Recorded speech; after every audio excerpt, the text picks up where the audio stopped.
আগের কথা, একটি জঙ্গলের গুহার ভিতর এক তান্ত্রিক থাকত। তান্ত্রিক ছিল শয়তান পূজারী। তান্ত্রিক চায় সে যেন অলৌকিক ক্ষমতার অধিকারী হন। তান্ত্রিক একটি ইয়া বড় শয়তানের মূর্তির সামনে হাত জোর করে বলতে লাগলো, হে আমার প্রভু, আমি অলৌকিক ক্ষমতার অধিকারী হতে চাই।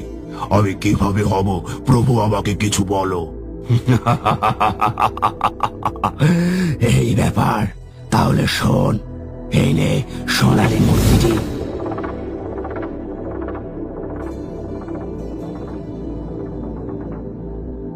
এখানে 50 শত জিন, 50 রাক্ষসী প্রবেশ করাবি।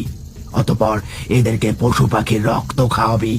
যখন 100 জন পশু পাখির রক্ত খাওয়ানো হবে, ঠিক তখনই মূর্তি নিয়ে একটা পূজা করবি আমার।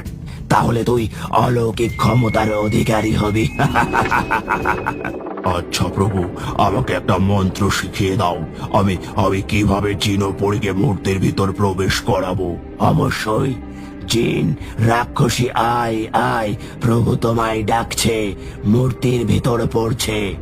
এই মন্ত্রটা পড়বি, তাহলে দেখবি 50 জিন আর রাক্ষসী মূর্তির ভিতরে ঢুকে যাবে। কিন্তু মনে রাখবি, তুই অলৌকিক শক্তি পাওয়ার পর জিন ও সবাইকে মেরে ফেলতে হবে। না হলে অনেক ক্ষতি হতে পারে।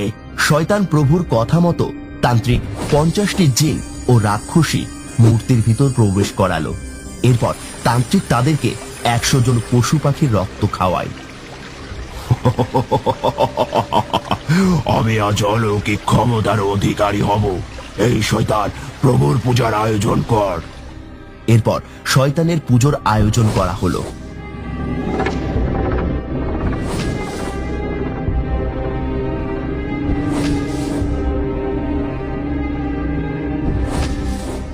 এবং পুজোর শেষে মূর্তি থেকে একটি আলো তান্ত্রিকের শরীরের ভিতর প্রবেশ করলো।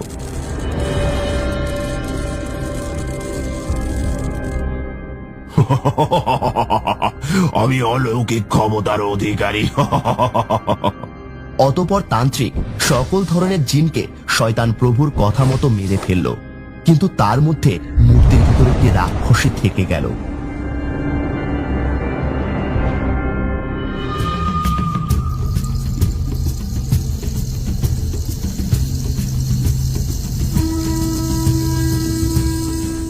অতঃপর তান্ত্রিক মূর্তিটাকে নিয়ে গুহার পেছনে নদীর ভিতর ফেলে দিল।